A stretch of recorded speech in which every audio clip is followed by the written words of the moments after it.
L'actuelle cathédrale de Saint-Omer a succédé à plusieurs édifices, dont un plus petit de style roman. Les travaux ont commencé à la fin du XIIe siècle et ont duré pendant 300 ans.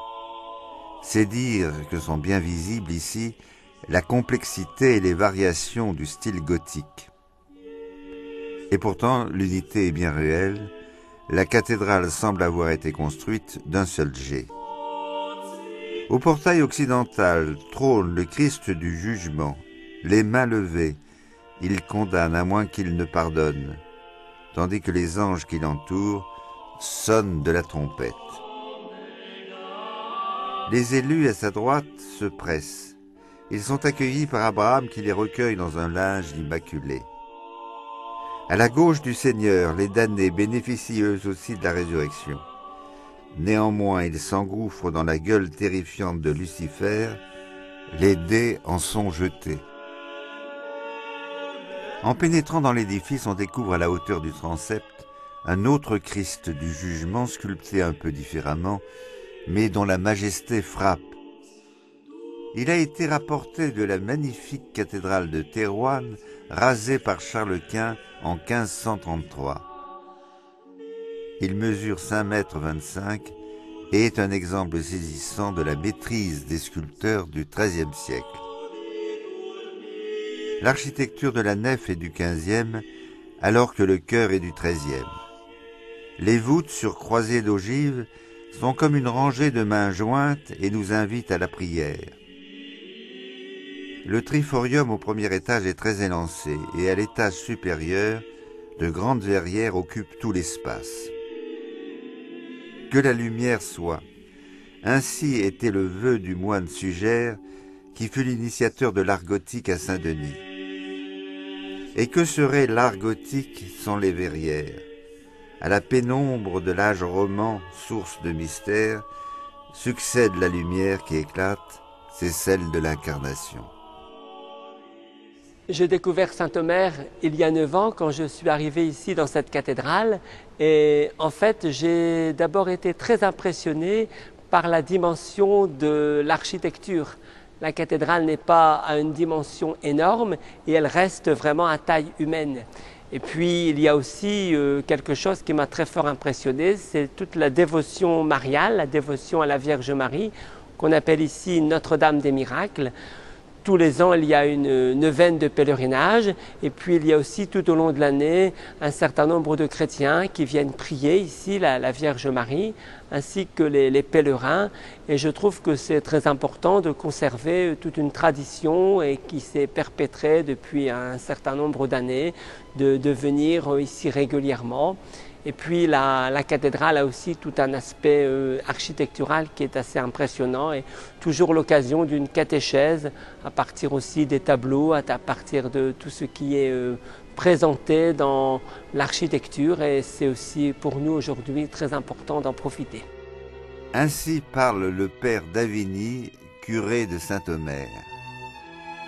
En plus de statues, la cathédrale expose des tombeaux. À tout seigneur, tout honneur, le tombeau de Saint-Omer, grand maître du lieu.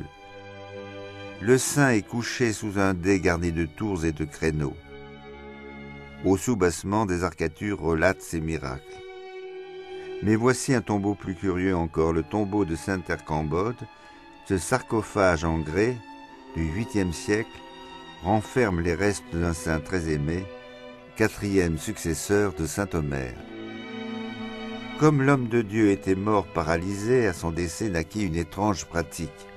Les mères dont les enfants avaient du mal à marcher apportaient sur le tombeau leurs petits souliers. La tradition s'est maintenue jusqu'à nos jours. Dans une autre chapelle, une mise au tombeau est exposée. Elle comprend les personnages traditionnels, Saint Joseph d'Arimathie et Nicodème tenant le linceul, les saintes femmes portant les parfums et les onguents, et au centre, la Vierge, soutenue par Saint Jean. Comme dans toutes ces œuvres du XVe siècle, les figures sont d'une intense expression psychologique. Mais d'autres œuvres sculptées témoignent du message chrétien. Ainsi, ces curieux monuments funéraires commandée par les chanoines de la cathédrale pour le salut de leur âme et pour leur édification. Telle cette nativité au relief avec riche baldaquin, aux arcades ajourées, souvenir d'Antoine de Tramecourt qui fut grand chantre de l'église. Autre monument funéraire de 1470, représentant la messe de Saint-Grégoire avec tous les emblèmes de la Passion qui y sont naïvement détaillés. Comme toujours, le donateur figure dans la scène avec son saint patron qui lui met la main sur l'épaule. Et ainsi s'égrènent les petites scènes relatant le Nouveau Testament et la vie des saints. Ce panorama est complété par de grandes peintures décorant les chapelles latérales. Commençons par un tableau de Gaspard de Crayeur, peintre du XVIIe. Il représente Job sur son fumier. Sa femme est là qui l'accuse. Scène dramatique. Job, le teint blême, écoute bouleverser les paroles venimeuses de celle qu'il chérissait. Autre tableau. Jésus marchant sur les eaux. Une note rouge trouve la composition lui donnant tout son dynamisme. Même note rouge pour illustrer le denier de César, œuvre largement inspirée de Rubens.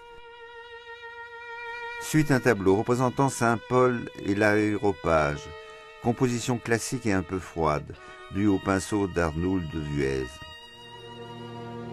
Curieux polyptyque retraçant la vie de sainte Aldegonde, due au même peintre. La sainte, guidée par une vision, se convertit et abandonne ses biens aux pauvres. Elle prend le voile qui descend miraculeusement du ciel. Mais l'œuvre majeure présentée à Saint-Omer est une descente de croix due au pinceau de Rubens qui a été authentifiée en 1992. Stridence des couleurs, jaune marié au rouge, violence des gestes avec un Christ qui tombe à la verticale. Tout est fait pour dramatiser cette scène en lui donnant une expression puissamment baroque. D'autres trésors enrichissent les chapelles de la cathédrale de Saint-Omer. D'abord ce pavage, très précieux, puisqu'il date du XIIIe siècle. Naguère, il tapissait le sol de l'édifice tout entier, mais au cours des âges, il a été vandalisé.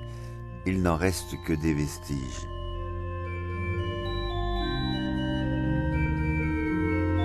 Étonnants confessionnaux qui sont présentés à proximité, qui sont bien dans l'esprit du Concile de Trente, empreints de sérieux et de rigueur. D'abord, les gardiens du temple sont présentés de part et d'autre du confessionnal.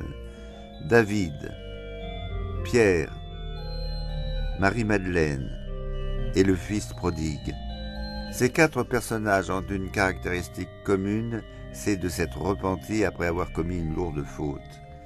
Ainsi, le sculpteur nous rappelle que la confession est un sacrement essentiel, puisqu'il nous permet d'échapper aux flammes de l'enfer figurées au fronton du confessionnal. Terminons notre périple par le grand orgue qui se trouve placé à la sortie. Il s'agit du plus beau buffet d'orgue baroque de France. La statuaire expressive répond au canon du Concile de Trente. En bas, les apôtres fondent l'église. On reconnaît Saint-Pierre, les clés à la main, Saint Paul tenant l'épée. Au premier étage, l'église est à l'ouvrage, personnalisé par la foi, la croix, l'espérance, l'ancre, la charité, petit orchestre de chérubins. Dans les hauteurs, l'église a rempli son contrat, et c'est la fête éternelle organisée par les anges, trompettes et conques marines, et deux figures emblématiques de la musique, David et sa harpe, Cécile et son orgue. Les boiseries sinueuses et les formes incurvées semblent compléter l'élégance et la légèreté de l'architecture gothique, apportant un point d'orgue à cet ensemble admirable.